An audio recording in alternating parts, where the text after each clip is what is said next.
Hello, this is Shindo. And this is Lucifera. Here again to talk about the secret book of John, the translation by Stefan Davies. As before, Lucifera will be reading the text and I will be reading the annotations.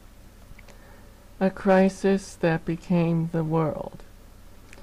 It happened that the realm, Aeon, wisdom, Sophia, of conceptual thought, epinoia, began to think for herself. This passage tells of a crisis in the psychic life of God that leads to the production of the world. The lowest of the divine mental capacities, the realm of wisdom, Sophia in Greek, decides to act independently of the rest of God's mind. Sophia, in an imitation of the self-conscious awareness that the one exhibits in the outset of the development of the divine mind, wishes to think of herself, to see an image of herself.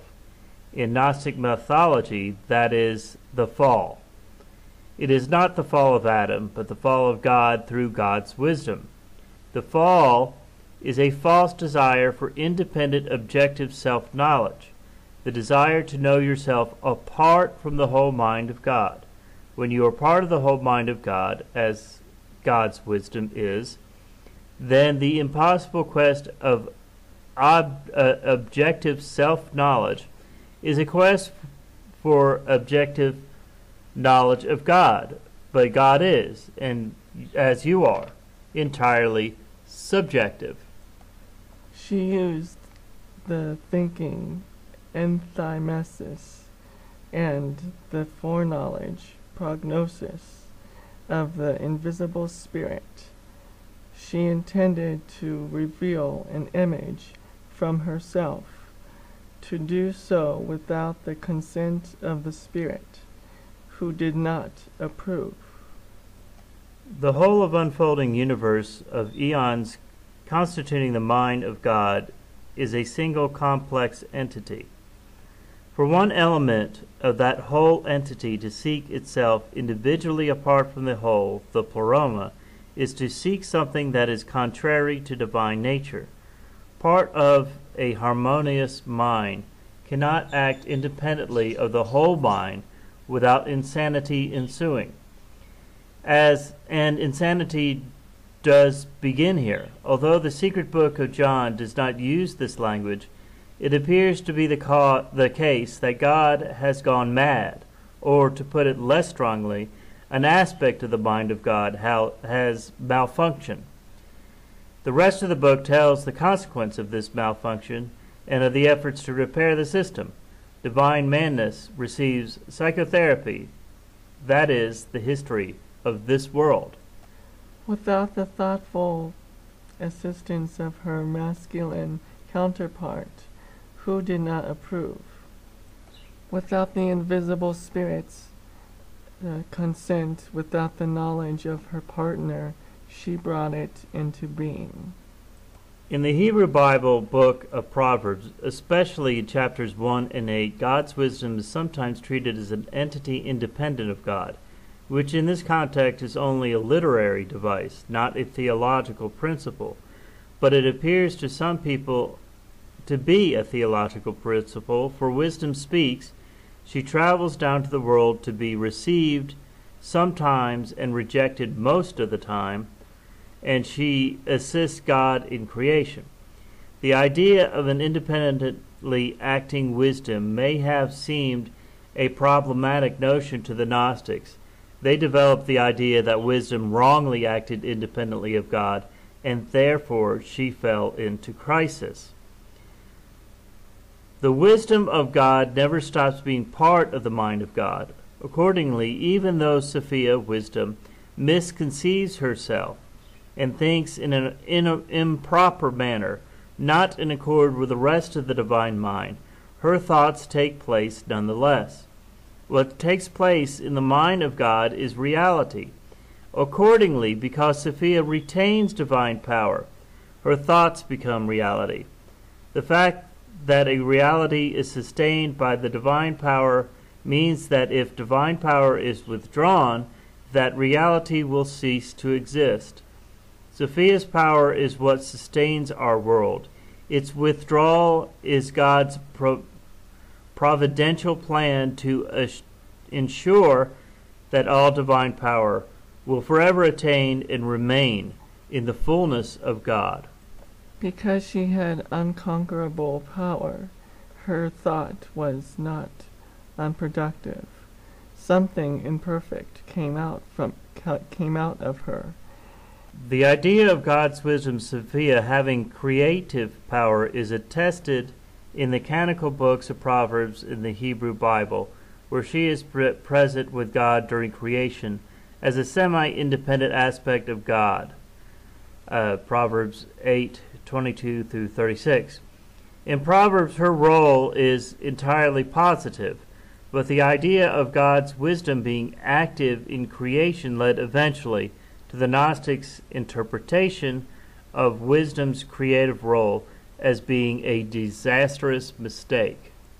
Different in appearance from her, because she had created it without her masculine counterpart. Although the secret book of John does not give us the details, it presupposes that each feminine named aspect of the divine mind has a corresponding masculine named aspect.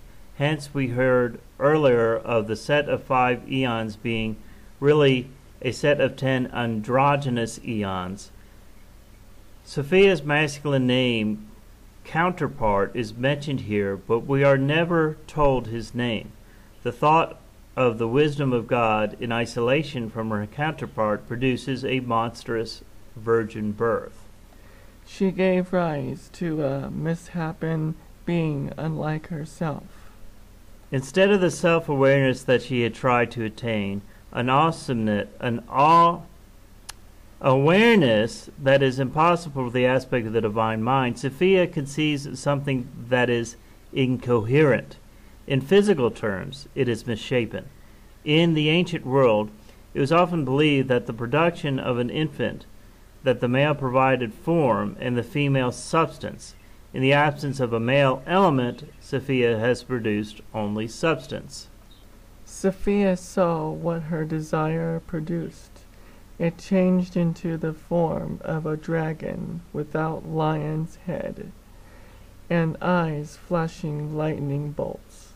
She cast him far from her, outside of the realm of the immortal beings, so that they could not see him. After its initial emergence as a misshapen mass, Sophia's inadequate and mistaken self-image takes on monstrous form. As it cannot persist in the realm of the divine mind, where Sophia properly belongs, she casts out of the realm. In so doing, she begins a process that brings our world into being. If hell is defined as being, quote, without God, then Sophia has just created hell and thrown her product into it. Bracket. She had created him in ignorance. End of bracket. Sophia surrounded him with a brilliant cloud, put a throne in the center part of the cloud.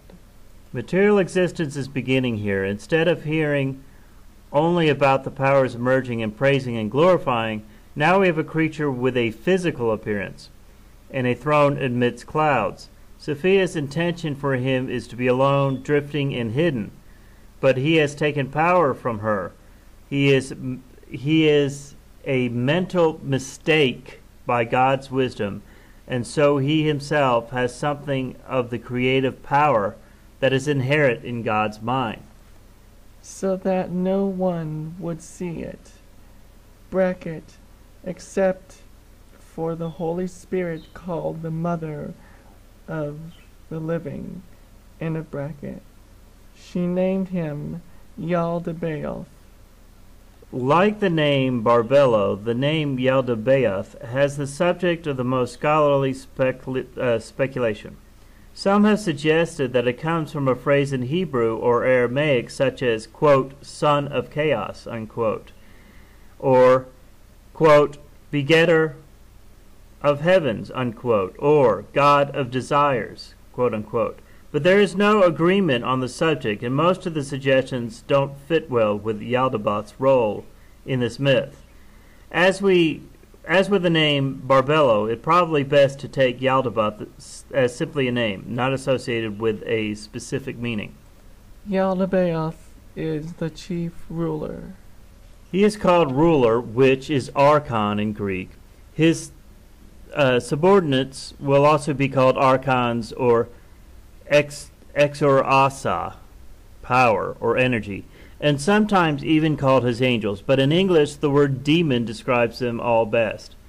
They may be imagined to rule subordinate spaces in the created realm, spaces inadequately and incompetently modeled on the realms above. In the Timaeus, Plato wrote about a god craftsman called the Demiurge, who constructed the created world based on idea forms he observed in the higher realms. Plato's Demiurge does a good job, although hampered by the imperfections of matter, and is a positively valued being. Yaldabaoth is deliberate perversion of the Demiurge idea, a bad craftsman, basing his world on misunderstood, dimly seen through models in the higher realm. In a sense, the Gnostics seem to have thought that Plato misunderstood Platonism, valuing a demiurge who should not be admired or valued. Similarly, we see the Gnostics, though thought that Moses had misunderstood the foundational Genesis myth of Judaism. He took great power, dynamis, from his mother. He assumed command. He took great power, dynamis, from his mother, left her and moved away from his birthplace. He assumed command, created realms from himself. Since Yaldabaoth has something of a creative power of God's wisdom, which itself stems from an invisible spirit, Yaldabaoth can imagine things into being. His thoughts become realities just as Sophia did. Human thought, too, will become realities. Either negative passions or divine spiritual intuitions will dominate, depending on the person who is thinking. Since reality only consists of the realm of God, Yaldabaoth imagines such realms for himself, artificial imitations of the real, aeons existing in a new space that is removed from the divine. Yaldabaoth's moving first because his mother drove him away, and now on his own volition is the creation of space itself. With a brilliant flame that continues to exist even now. Here in this chapter we have a much better image of the wisdom aspect of God, the divine feminine Sophia. Due to her own wanting to see herself independent from this God nature, this universal mind, she created this entity we call the Demiurge, who is the creator of material things. Basic Gnostic idea here that matter in and of itself is essentially from a mistake started by Sophia and perpetuated by an entity you might call her son. This is the entity called the Demiurge. It is also the entity that is the God of the Old Testament. Good idea is to look at these things within the framework of our own minds. Note that we have this nature within us, both the good, the sort of Satan nature, the good, the sort of God-like nature, the spiritual nature from the divine, and the wisdom from the Sophia within, and the evil aspect of ourselves, which is our own ego, which separates us from others, which is that Satan, Yaldabaoth, or the Demiurge. It's within all of us. Again, this is Shindo. And this is Lucifera. Signing off we'll be doing this again soon. Bye.